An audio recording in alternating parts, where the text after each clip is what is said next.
Azrael was my book club's August read, and honestly this is one I don't think I would have picked up on my own. It's one I see people reading all the time, but it's never been one that's grabbed my attention. But I'm so glad my community voted for it because I ended up really liking it.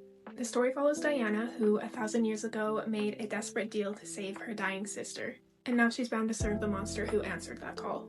On the other side we have Samkiel, or Liam. He's a king and a god who is thought to be long dead, and he's known as the World Ender. After hiding away from the world for ages, he's forced back into action when his loved ones are attacked, and that ends up bringing him face to face with Diana. These two enemies, who are both basically ancient and also incredibly powerful, have to work together to save their world and all the realms in between. Heading into this one, I'm not gonna lie, it was rough at first. The world building is intense. There are so many different worlds and so many different names, and so many words that I cannot pronounce to save my life.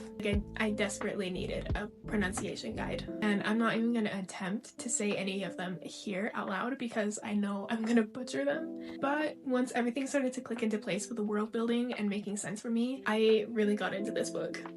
Diana is such a badass main character. She's so well written, so powerful, so strong, and her enemy slash love interest matches her in every single way.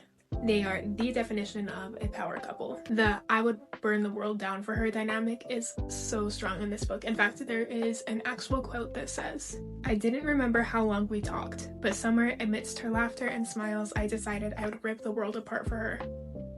Hello? Their relationship was such a slow burn, and I loved that it didn't happen instantly. I hate when I'm reading like an enemies to lovers book and the enemies become lovers within like 10 chapters. These two really had to earn each other's trust, and watching them slowly understand and open up to each other was one of my favorite parts of the book.